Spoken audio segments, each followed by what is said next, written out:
It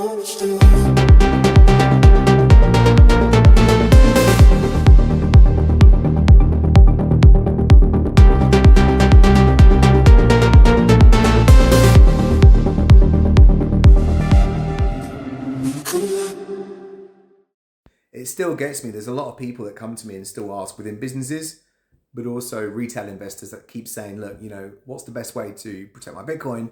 We've got it on Kraken, we've got it on Coinbase. I need to get, £200,000 off.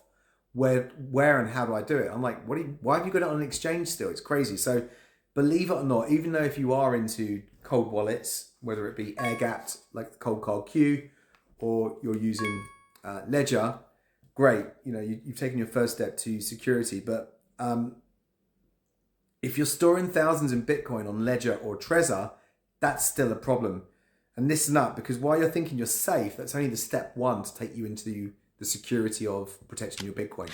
So we're going to show you how and why it's important to move up a level to this bad boy, or this brand, which is Cold Card, in securing your Bitcoin moving forward.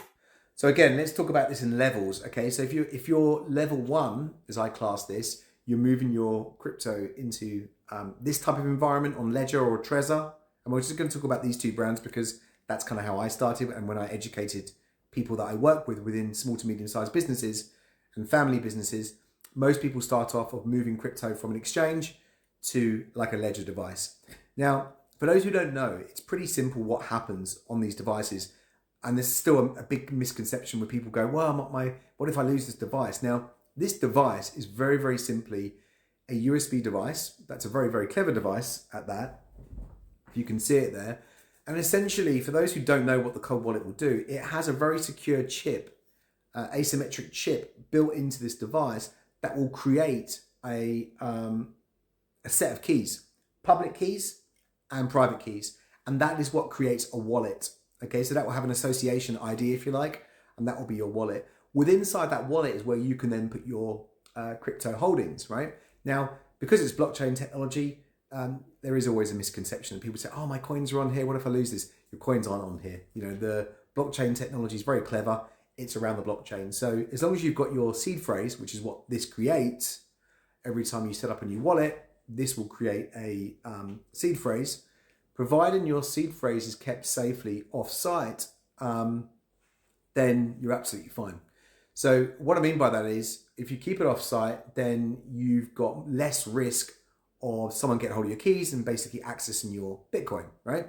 So that's basically what this does. It creates a set of keys, public and private, that allows you to get access to the Bitcoin. So we talked a little bit about cold wallets, but let's talk about hot wallets. And if you're talking about things like a mobile desktop hot wallet, you'd be looking at, I guess, defining these as great for spending, but bad for savings. So again, you need to be looking at what's your objective with Bitcoin. Are you saving the Bitcoin for inheritance, and passing this down to the family? There's a whole multitude of ways that you're going to be using your Bitcoin, or are you going to be using your Bitcoin on a regular basis and trading it basically to make money every 2-4 years, for example? Excuse me. So it really depends on what wallet infrastructure you're going to use, but it's really important from day one that you kind of map out what are you going to be doing with your Bitcoins, and map out your wallet architecture around that. Okay. And then, it's good to talk about cold wallets and the differences between the cold wallets. Again, we talked about, we touched upon the Ledger. And let's use this as just an example, because most people start off on a Ledger, right, of some sort or similar-ish. And what I don't like about the Ledger is you're connected to a software online on your PC called the Ledger Live, okay? And what that essentially means is yes, this device has a chip which is creating seed phrase in it, but what I don't like about these types of devices is you're physically connecting this device, which the chip inside that has got your seed phrase.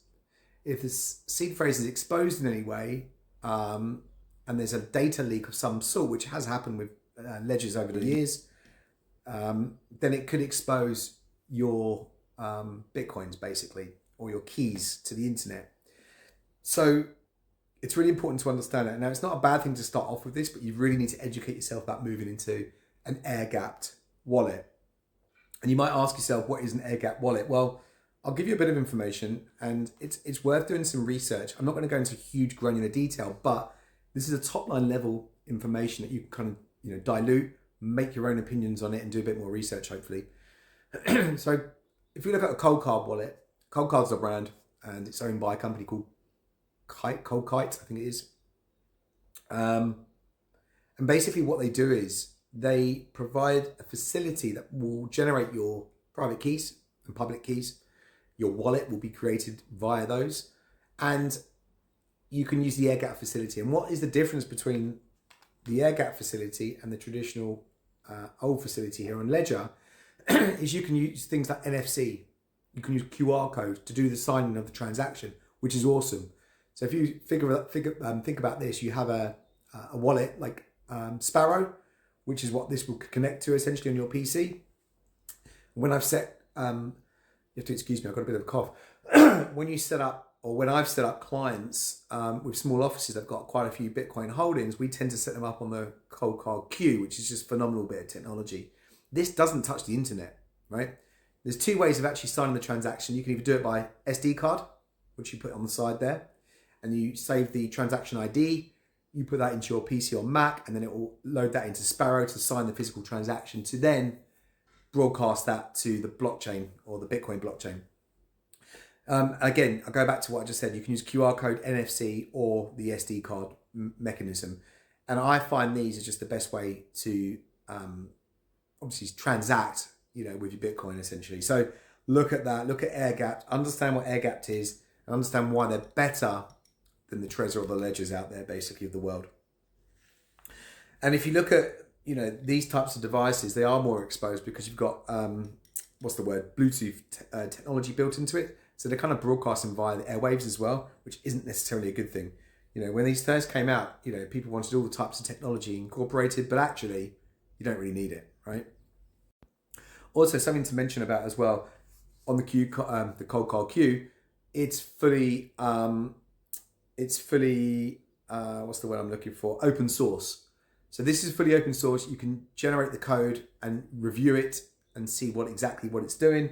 Whereas the ones like Ledger and Trezor, in fact, Trezor I think you can actually, but Ledger you can't. It's a closed box, which isn't really good. You want open source. You want to be able to review the code, and if you don't, you're more susceptible to risks of attack by using this old technology. I shouldn't really call it old technology because it's, they're always updating it. I just don't like the fact that it's connected to a physical device that's connected to the internet. God forbid somehow and some person learns how to hack these devices going forward, then, potentially you could lose your Bitcoin, which is catastrophic for anybody, So just to conclude on those two sort of models that we've been talking about, those formats is, you're looking at really the Ledger or the Trezors are more for entry-level people that haven't got that much crypto to store or Bitcoin to store. If you're starting to store thousands, you really need to start upping your game in security, okay? And that's looking at, air-gapped wallet, but then using a software wallet that this connects to do your transactions with called Sparrow. And we'll talk about that. So essentially, this device will do the transactions with Sparrow. Sparrow is a bit of open source software again, okay? It's one of probably the world's biggest, in my opinion, that people use. And it's a fantastic bit of software. And when you sign your transactions, you'll do it from here, and you can do it with Sparrow between the two. So when you're sending Bitcoin, for example, you'll sign the transaction from here, and it will be broadcasted from Sparrow onto the blockchain network. So if you think about it, it's much more secure, and with all these things, you've got to be looking at having a policy in place, like all of your information. There's so many clients that I deal with. We've had a big company, and we're just working with them at the moment to basically move a lot of coins, or Bitcoin, I should say, from Trezor to Cold Card, but using the Sparrow technology solution, but then looking at creating a step-by-step process on how to secure that in terms of putting the seed phrase that this generates from day one when you set it up onto a steel plate. And once that's on a steel plate, it can then be put into a vault somewhere in the world that you reside. So, these are really, really big things that you need to consider when you're trying to go permissionless within your business or within your small support of investing into Bitcoin. So think about this. We talked about air-gapped versus the traditional way of these types of storage. If you have any questions or any comments, please do leave it below. But most importantly, like my video.